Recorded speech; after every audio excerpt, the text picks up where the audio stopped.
것이 사랑이라는 거 함께 깨달았으면 좋겠습니다.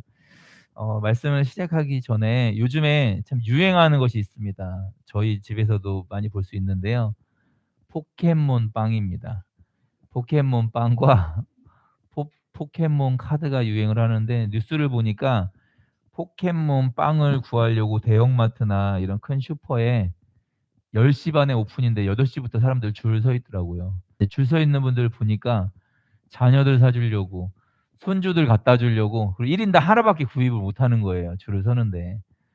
왜 이렇게 인기가 많을까 제가 좀 이렇게 알아봤는데 16년 만에 이게 재출시됐다고 합니다. 그리고 문구점 앞에 보면 희한한 현상이 있는데, 포켓몬 카드가 뭐 1,000원에 뭐 10장 들어 있고 막 그렇더라고요.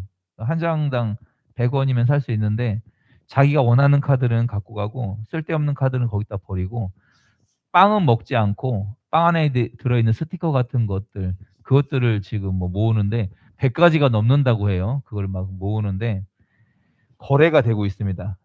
제가 그래서 그 당근마켓이라는 곳에서 어저께 가격을 좀 검색해 봤더니 실제 몇만 원씩 올라와 있고 몇천 원씩 올라와 있더라고요, 스티커 하나에, 카드 한 장에. 그래서 궁금해서 알아보았더니 저희 나라에서 카드 한 장에 30 1,000원, 그러니까 100 원짜리 그 카드가, 종이 카드가 37만 원에 막 거래가 되더라고요. 그리고 27만 5천 원에 거래되는 카드가 있고, 저희 집에도 자녀가 하나 있는데 이 카드를 갖고 있더라고요, 몇십 장을. 그래서 "이거 하나에 아빠 이거 하나에 6만 원이야." 막 "그럼 팔자." 절대 안 판대요. 그럼 팔았으면 좋겠는데 100 원에 사 갖고 6만 원이면 이게 몇 배입니까? 절대 안 판대요. 이 포켓몬 카드를 사랑하는 것 같아요. 그런데 이게 조사하다 보니까 미국에서 이 포켓몬 카드 경매를 했거든요. 근데 이게 희귀한 카드인가 봐요. 뭐 어디 우승을 해야 뭐 받을 수 있는 이런 카드인가 봐요. 얼마에 이 경매에 낙찰이 됐는지 아십니까? 4억 2천만 원인가 낙찰이 됐습니다. 전 세계에 몇 장 없는 카드라고 이게 4억, 이게 경매에 올라왔다가 얼마 전에, 야, 이 종이 카드 하나가 뭐라고, 카드를 정말 구하려고 정말 카드를 사랑하는 것 같습니다. 이 빵을 하나 얻으려고 편의점에 차가 뭐 그 납품하는 차가 몇 시에 이렇게 오는데, 저희 집에 있는 애가 그 편의점에 막 30분 전에 가 갖고 빵 딱 2개 들어오는데 그걸 차지하겠다고 그 가는 열심을 보고 있습니다. 그래서 차가 들어와서 2개를 딱 집는 순간 뒤에 친구가 정말 불쌍한 눈으로 쳐다보고 있길래 하나를 줬다고 하더라고요. 야, 이게 뭔데 이렇게 이 스티커 하나, 카드 하나를 모으려고 할까? 그리고 중요한 카드가 있나 봐요. 그러니까 쓸데없는 것들을 막 버리고 가더라고요. 여러분, 하나님 말씀이 1189 장이 있습니다. 어떤 게 가장 중요할까요? 1189장 중에 가장 비싼 장은, 가장 중요한 장은 몇 장일까요? 요한복음 3 장. 요한복음 3 장은 한 4억에 거래될 것 같기도 하고. 여러분, 하나님 말씀 1189장 모두가 다 소중합니다. 우리가 어떤 게 중요하다고 우리가 뽑아낼 수 없습니다. 그런데 오늘 본문에 나와 있는 한 사람이, 마가복음에 한 사람이 와서 어떤 게 제일 중요한 말씀이냐, 첫째는 무엇이냐, 이런 질문을 하고 있습니다. 우리 마가복음 12장 28절 말씀 우리 같이 한 목소리로 읽어보겠습니다. 마가복음 11장만 피고 계시면 다른 말씀은 제가 한번 읽어드리도록 하겠습니다. 마가복음 11장을 펴놓으시고 신약성경 76페이지 정도 있습니다. 마가복음 11장 28절 말씀 같이 한번 읽겠습니다. 시작. 서기관 중 한 사람이 그들이 변론하는 것을 듣고 예수께서 잘 대답하시는 줄을 알고 나와 묻되, 모든 계명 중에 첫째가 무엇입니까? 네, 오늘 본문은 마가복음 12장 28절부터 34절까지 이 내용으로 되어 있는데요. 첫 번째 28절입니다. 서기관 중에 한 사람이 예수님이 막 무슨 이야기를 하고 있는데 그것들을 듣고 잘 대답하신 줄을 알고 나와서 질문하는 장면입니다. 지금 이 장면은 화요일 날 일어나는 장면입니다. 저희가 이제 좀 있으면 이제 고난 주간을 맞이할 텐데, 예수님이 예루살렘에 입성하는 날이 이제 주일날이었습니다. 종려주일이라고 하고 많은 사람들이 막 나뭇가지를 흔들며, 종려가지를 나무를 흔들며 막 환영을 했잖아요. 나귀 타고 입성을 하시고 성전을 잠깐 다 둘러보시고 나가셨다가 다시 월요일 날 들어오시는 장면, 베다니로 가셨다가 월요일 날 들어오셔서 무화과 나무를 보시고, 그리고 성전 청결하는 사건이 월요일 날 일어났고, 그리고 오늘 일어나는 일이 이제 화요일 날 일어나는 일입니다. 그리고 예수님은 금요일 날 유월절을 준비하면서 금요일 날 이렇게 십자가에 죽으시고, 금요일, 토요일, 주일까지 장사 지내셨다가 3일 만에 주일 새벽 아침에 부활을 하셨습니다. 이렇게 종려 주일을 알고 계시면 되겠고요. 오늘은 화요일 날 일어나는 일입니다. 이 질문, 서기관이 질문하기 전에 많은 일들이 있었습니다. 예루살렘 입성하시면서 그 무화과 나무가 마른 것을 보았고, 그다음에 들어가셔서 논쟁과 비유를 하시고 성전에서 막 가르치는 일들이 일어났는데, 첫 번째 대제사장들과 서기관들과 장로들이 예수님의 권위에 대해서 막 논쟁을 합니다. 당신 무슨 권위로 막 이런 일을 하냐. 그러니까 예수님이 그분은 요한의 세례가 하늘로부터냐 사람으로부터냐 이렇게 역질문을 하면서 그 질문들을 이렇게 대답을 하십니다. 그리고 포도원 농부 비유를 하시고, 이 말씀을 하니까 자기들을 지금 막 자기들을 대놓고 비유하는 것 같은 이런 느낌이 드니까 예수님의 말씀을 책잡으려고 바리새인과 헤롯 왕 중에서 사람을 보내어서 자꾸 이제 질문을 하는 겁니다. 예수님을 걸려 넘어뜨리게 하려고. 그래서 가이사에게 세금을 바치는 것이 옳으냐 이런 문제로 예수님을 시험하려고 딱 찾아왔습니다. 그러니까 예수님이 가이사의 것은 가이사에게, 하나님의 것은 하나님에게 바쳐라 이렇게 말씀하시잖아요. 그리고 사두개인들이 와서 이제 논쟁을 하는데, 부활이 없다고 생각하는 게 사두개파 사람들이거든요. 그런데 그 한 사람이 결혼해서, 그러니까 그 죽었어요. 근데 칠형제가 있었는데, 그러니까 그 당시에 이제 법은 동생이 이제 형수님이지만 동생이 취하고, 그 사람도 죽으면 또 동생이 취하고 이렇게 되니까, 그럼 부활 후에 이 여자는 누구의 아내가 되는 것입니까? 그러니까 부활이 없다라고 하는 사두개인이 예수님을 이제 책잡으려고 이렇게 질문을 합니다. 그러니까 예수님이 너희들이 성경도 잘 모르고 하나님도 잘 모른다, 천국을 모른다, 부활 후에는 남자 이런 게 아니다, 뭐 시집가고 장가가는 그런 것들이 아니다라고 하면서 죽은 자의 하나님이 아니라 산 자의 하나님이다 이렇게 대답을 하십니다. 모든 논쟁과 시험하는 상황을 예수님의 하늘의 지혜로서 대답을 하셨습니다. 그들의 입을 막으셨습니다. 이런 상황에서 서기관이 나와서 예수님께 질문을 하는 겁니다. 서기관은 어떤 사람이냐면요, 율법 학사입니다. 율법 박사. 그리고 율법을 연구하고 그 말씀을 기록하는 사람이고요. 사회적 지위가 꽤 높은 사람이고, 서기관 중에 어떤 사람들은 산헤드린 공의회 회원들입니다. 그러니까 이 이스라엘의 최고 높은 기관, 지금 로마의 압제를 받고 있기 때문에 지금 로마의 통치를 받고 있는데, 자기 나라에서 우리가 나라 같으면 국회의원 같은 수준인 거죠. 이 서기관들 중에서도 많은 사람들이 또 공의회 회원으로 활동을 했습니다. 이런 사람이 나와서 예수님께 첫 번째, 성경 말씀 중에 율법 중에 가장 첫 번째가 무엇입니까? 가장 중요한 게 무엇입니까? 라고 딱 질문을 하는 거예요. 유대인들은 율법을 613개 조항으로 세분화해놨습니다. 구분해놨습니다. 그래서 다 지키기 어렵기 때문에 이렇게 분류를 좀 해놨어요. 248개 조항은 긍정적인 조항으로서 좀 중요한 조항을 248개를 만들어 놓고, 좀 덜 중요하다고 생각하는 거, 그리고 부정적인 것들 하지 마라 뭐 이런 조항들을 365개를 만들어 놨습니다. 그래서 중요한 것과 덜 중요한 것들을 딱 분류를 해놨습니다. 그래서 중요도에 따라서 이건 잘 못 지켜도 이 더 중요한 거 이거는 꼭 지켜야 된다, 이런 반드시 지키도록 했습니다.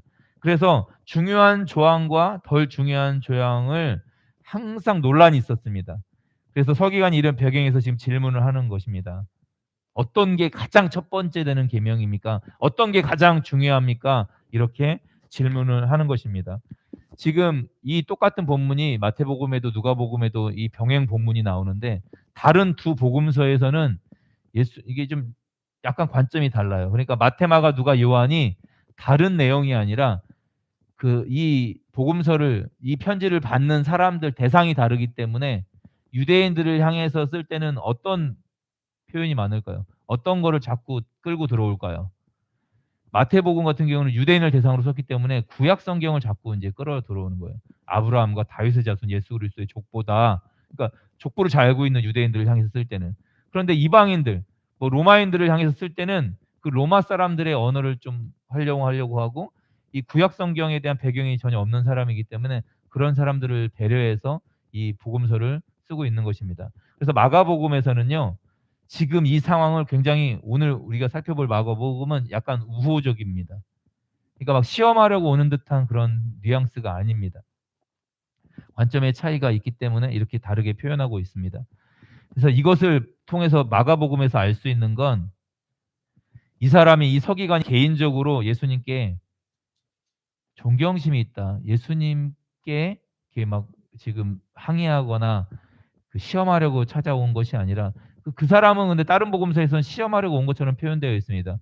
왜냐하면 당국에 지금 파송을 받고, 자기가 속해 있는 집단에 파송을 받고 지금 예수님을 시험하려 온 것은 맞아요. 그런데 이 사람 본심은 예수님에 대한 존경심을 갖고 있다는 것들을 우리가 마가복음 본문을 통해서 알 수 있습니다. 우리 마가복음 12장 29절부터 31절인데요. 제가 한 절, 여러분이 한 절, 31절 같이 한번 읽겠습니다. 예수께서 대답하시되 첫째는 이것이니 이스라엘아 들으라. 주 곧 우리 하나님은 유일한 주시라.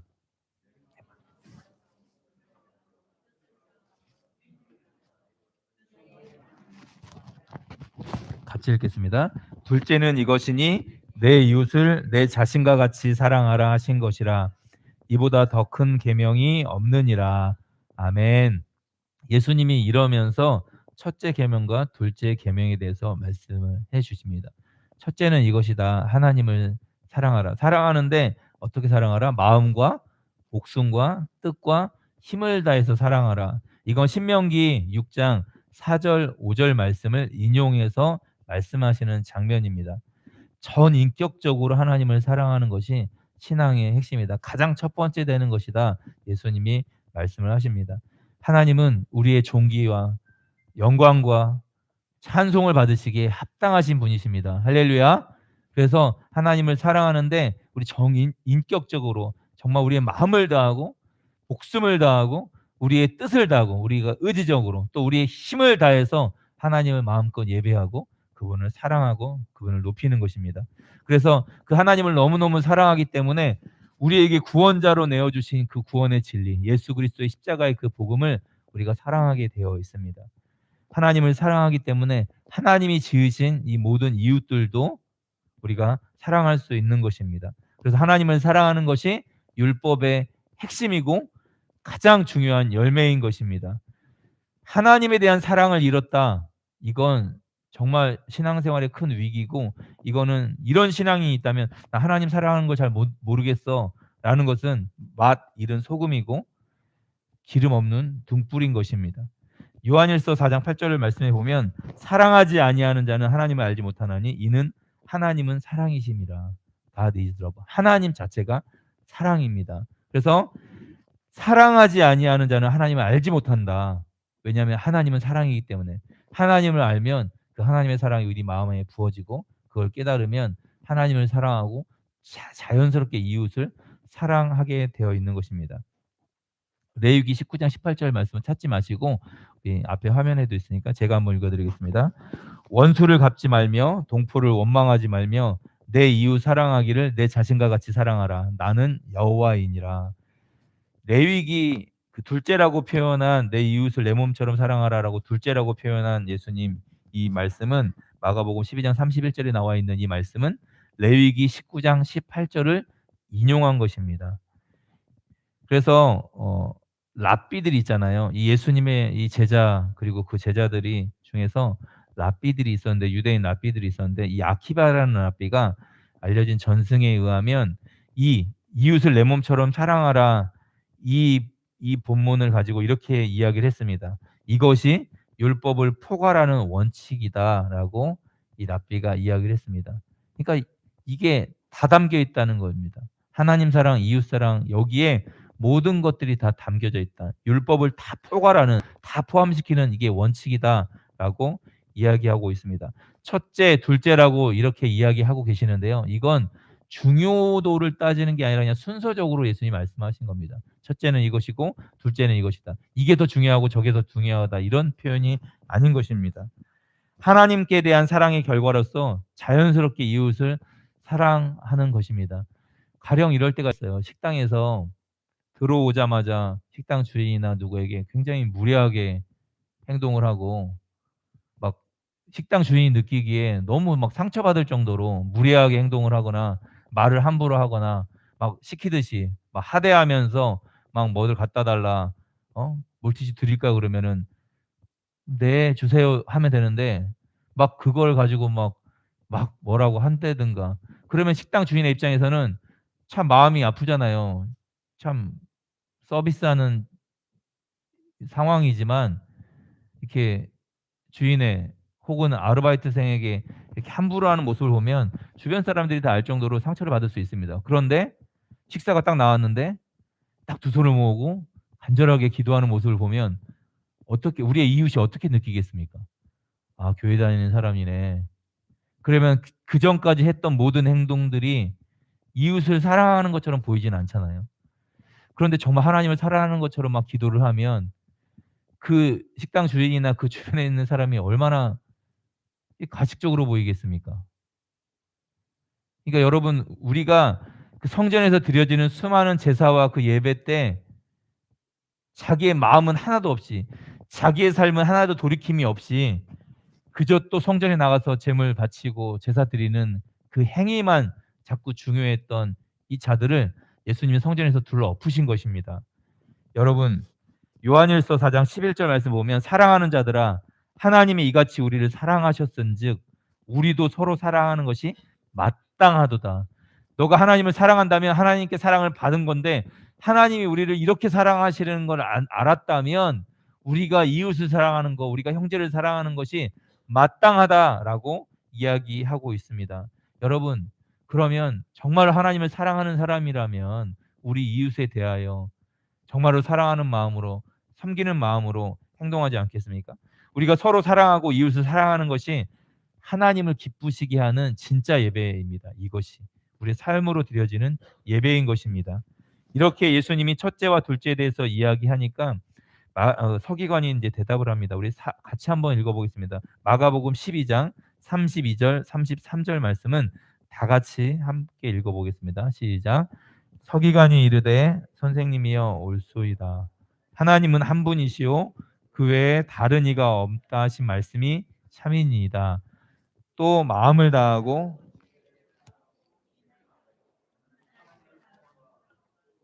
이웃을 자기 자신과 같이 사랑하는 것이 전제로 드리는 모든 것 나으니이다. 아멘. 서기관이 이렇게 말하고 있습니다. 선생님 옳소이다. 하나님은 한 분이시요 그 외에 다른 이가 없다 하신 말씀이 참이니이다.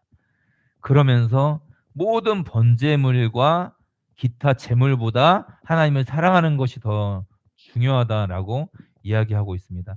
형식적인 제사와 제물은 하나님을 기쁘시게 할 수 없습니다. 그런 예배는 외식에 지나지 않는 것입니다. 그래서 이런 형식적인 예배를 드리고 있었던 제물을 사고 팔았던 장사하는 곳으로 만들었던 이곳을 예수님이 어제 월요일 날 청결하게 하신 것입니다. 다 둘러 엎으셨습니다. 그래서 오늘 이 서기관의 답변은 지혜로운 것이었습니다. 이 서기관은 예수님의 말씀에 전적으로 찬성을 하면서 진리로 인정을 했습니다. 서기관은 율법에서 가장 중요한 계명들에 대한 예수님의 간결한 유혹에 감탄하면서 옳소이다 32절에 옳소이다라고 이야기하고 있습니다. 원문의 표현을 보니까요. 원문상에는 잘 말씀하셨습니다. 잘 대답하셨습니다. 이런 의미가 있습니다. 예수님의 답변에 자기가 지금 맞장구를 친 것입니다. 그리고 모든 번제물과 제물보다 하나님을 사랑하는 것이 더 낫다고 이야기하고 있습니다. 그러니까 구약 성경에서 자기가 정말 구약을 연구하고 또 필사하고 구약을 쓰고 율법을 연구하는 사람으로서 이런 생각들을 갖고 있었던 거예요. 지금 성전에서 수많은 번제가 제물들이 드려지고 있는데 이게 중요한 게 아닌데 근데 지금 사회적인 분위기는 종교적인 분위기는 이게 더 중요하다고 생각하고 있잖아요. 그런데 자기 마음 가운데 이게 아닌데 하나님을 사랑하고 정말 이웃을 사랑하는 건데 이런 마음만 품고 있다가 예수님이 딱 그렇게 말씀하시니까 옳습니다. 잘 대답하셨습니다. 이렇게 인정을 하는 거예요. 그러면 이 구약에 박식했던 이 사람이 구약의 몇 가지 이야기들을 딱 이 말씀을 들었을 때 또 본인이 평소에 그 구약의 그런 사건들을 잘 알고 있었을 것입니다. 제가 한번 읽어드리도록 하겠습니다. 사무엘상 15장 1절에서 3절 그리고 22절 구약 432페이지인데요. 화면 보시고 읽으시고 제가 한번 읽어드리겠습니다. 사무엘이 사울에게 이르되 여호와께서 나를 보내어 왕에게 기름을 부어 그의 백성 이스라엘 위에 왕으로 삼으셨은즉 이제 왕은 여호와의 말씀을 들으소서. 사울에게 하는 말씀입니다. 사무엘이 만군의 여호와께서 이같이 말씀하시기를 아말렉이 이스라엘에게 행한 일 곧 애굽에서 나올 때에 길에서 대적한 일로 내가 그들을 벌하노니 지금 가서 아말렉을 쳐서 그들의 모든 소유를 남기지 말고 진멸하되 남녀와 소아와 젖먹는 아이와 우양과 낙타와 나귀를 죽이라 하셨나이다 하니 이렇게 하나님이 명령하셨습니다. 근데 22절에 사무엘이 이르되 여호와께서는 번제와 다른 제사를 그의 목소리를 청종하는 것을 좋아하신 같이 좋아하시겠나이까.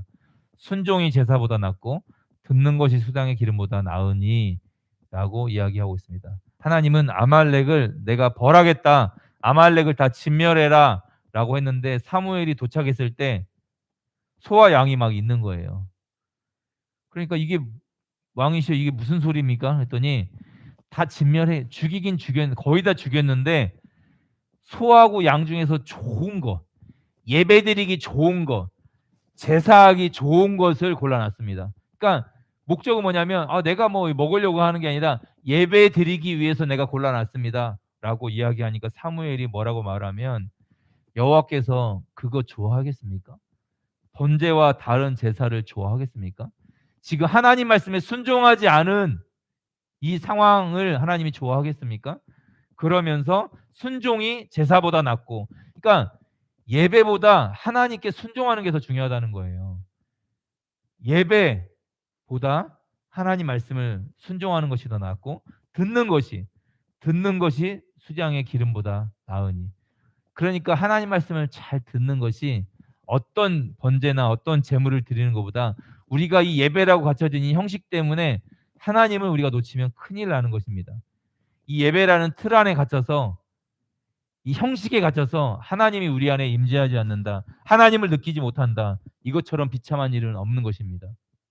그러니까 순종이 낫고 듣는 것이 제일 중요한 것입니다. 하나님 말씀을 깨달으셔야 돼요.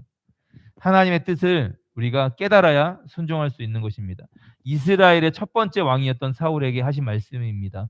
아말렉을 진멸해라 라고 했는데 하나님 말씀에 자기가 좋은 곳으로 예배드리겠다고 그러니까 하나님은 다 죽이라고 했는데 자기가 예배는 중요한 거니까 예배드리면 괜찮겠지. 그리고 이 좋은 것들 남겨놔서 예배드리면 하나님 기뻐하시겠지. 하나님이 전혀 기뻐하지 않는 태도인 것입니다. 여러분 예배라는 형식 때문에 하나님의 말씀을 어겨버렸습니다. 또 한 사건이 있는데 여로보암 2세 때 호세아라는 선지자가 활동을 했습니다. 북부 지파 사람들에게 호세아가 여호와의 말씀을 이렇게 선포하고 있습니다. 호세아 6장 6절인데요. 나는 인애를 원하고 제사를 원치 아니하며 번제보다 하나님을 아는 것을 원하노라. 나는 인애를 원한다.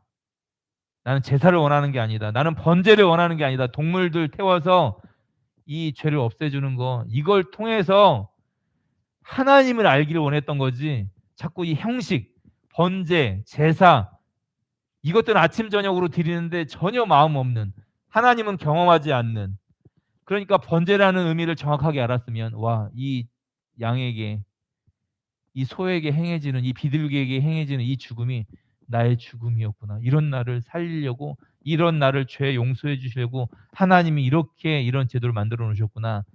이렇게 제사를 드렸으면 감격과 감격일 것입니다. 그런데 자기 마음 전혀 없이 이 형식만 남아서 그냥 비둘기 잡고 그냥 양에 피 뿌리고 아무 감동도 감격도 없이 이렇게 드려지는 번제를 기뻐하시겠습니까? 이런 제사를 기뻐하시겠습니까? 그러니까 나는 인애를 원하고 제사를 원하지 않는다고 하나님 말씀하시면서 번제보다 너희들 예배 드리는 그 행위보다 나 하나님 알기를 원한다라고 말씀하고 있습니다. 다시 본문으로 돌아와 보겠습니다. 여기서 우리는 이 서기관의 열린 마음을 보게 됩니다. 이 서기관이 누구입니까? 다른 복음서 보면 예수님을 시험하려고 지금 바리새인들이 보낸 사람입니다. 그리고 율법에 일가견이 있는 율법 박사입니다. 그리고 유대인들 모두가 지금 분위기가 예수님의 말씀을 책잡고 예수님을 죽이려고 하는 그런 상황입니다. 그런데 그가 지금 이 상황에서 예수님의 대답을 듣고 예수님의 말씀을 이런 사회적인 분위기, 자기가 속해 있는 지파의 어떤 상황과 상관없이 예수님의 말씀을 진리로 인정한 것입니다. 그러니까 자기 공동체의 전통이나 지금 제사제도 이런 것보다 이 서기관은 진리를 구하는 자였습니다. 어쩌면 그는 겸손하고 진리에 대해 열린 마음을 가졌다는 것을 본문을 통해서 알 수 있습니다. 이렇게 대답하고 나니까 예수님이 이에게 한마디 하십니다. 우리 12장 34절 말씀 같이 한번 읽어보겠습니다. 시작. 예수께서 그가 지혜 있게 대답함을 보시고 내가 그 후에 감히 묻는 자가 없더라. 아멘. 이렇게 논쟁이 끝나는데요. 이 화요일 날은 서기관의 대답의 정확함은 그가 하나님의 나라에서 멀지 않다라는 이 예수님의 말이 이끌어내어졌습니다. 여러분, 하나님의 나라에서 멀지 않다. 하나님의 나라, 이건 예수님의 사역의 핵심이었습니다. 선포였습니다. 회개하라. 하나님의 나라가 가까이 왔다. 천국이 가까이 왔다. 예수님 선포의 핵심이었습니다. 하나님 나라. 그런데 하나님의 나라에서 멀지 않다. 이런 표현이 나와 있는데 이건 지금 듣고 있는 유대인들은 다 알고 있는 표현입니다. 하나님 나라에서 멀다라는 이런 표현은 어떤 걸 떠오르냐면 바벨론 포로 생활했을 때 그때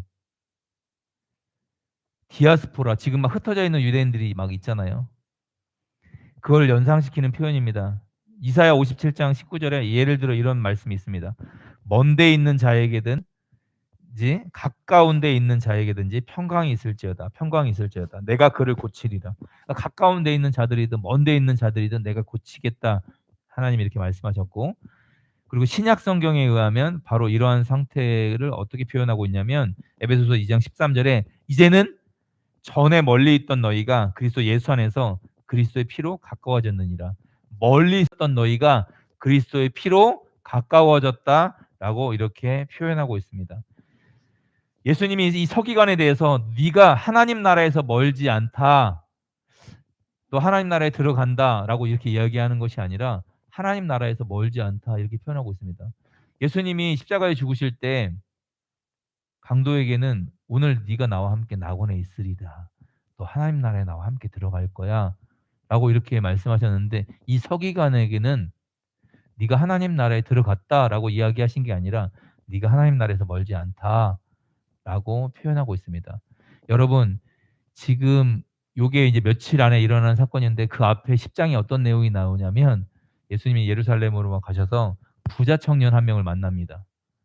부자 청년이 선생님 어떻게 하면 영생을 얻겠습니까? 라고 하는데 예수님이 네가 갖고 있는 너 율법 지켜라 했더니 하나님 말씀을 어려서부터 다 지켰습니다. 신앙생활 형식적으로 너무 잘했어요. 그런데 예수님이 정확하게 그의 심령을 꿰뚫어 보시고 또 한 가지 부족한 것이 있다. 너 하나만 딱 고치면 된다. 너에겐 재물의 마음이 있거든.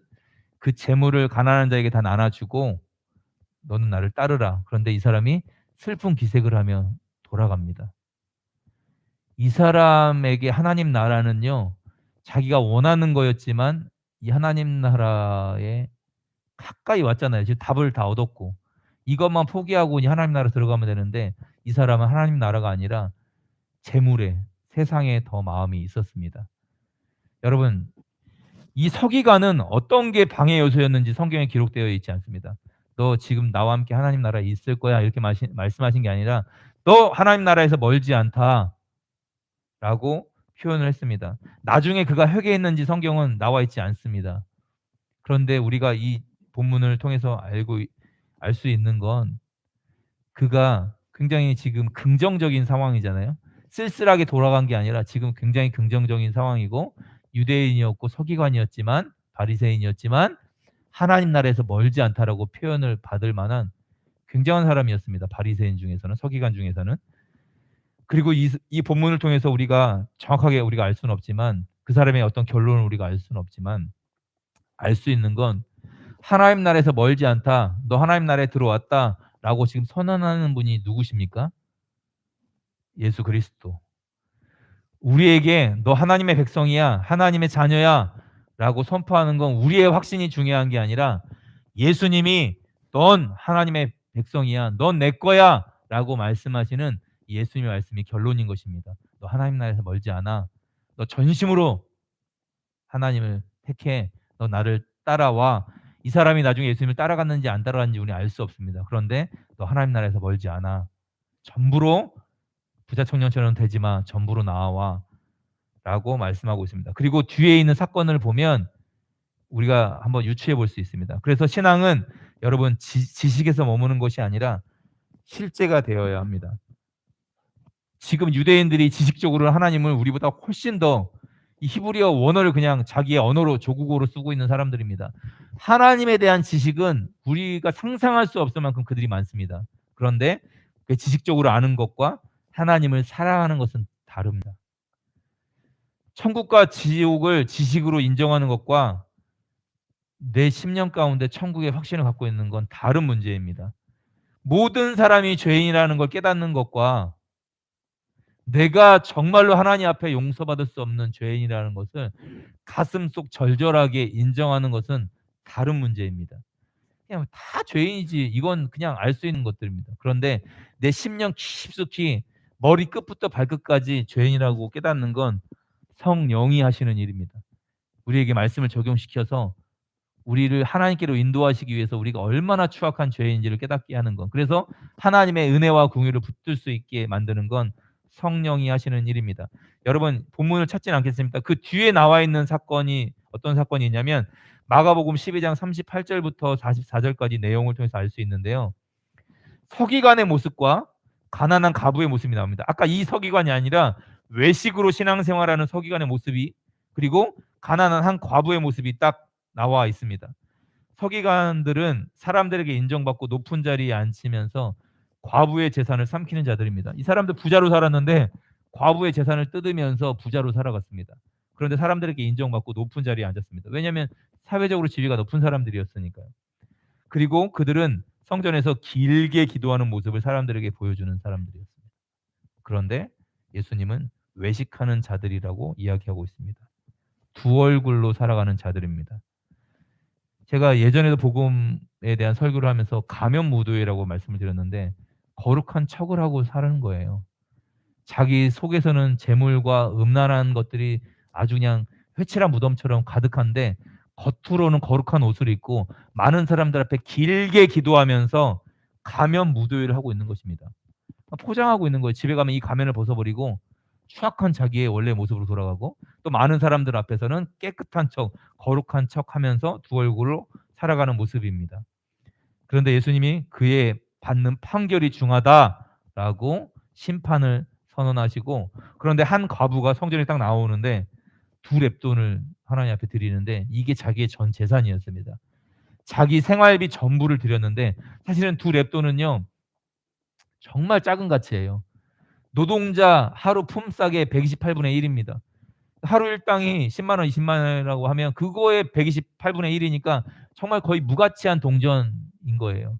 그런데 이 두 렙돈을 바치는데 예수님이 뭐라고 하냐면 자신의 생활비 전부를 헌금했다고. 그러니까 어떤 부자보다 서기관보다 이 과부가 더 많이 헌금했다라고 예수님이 인정을 하는 것입니다.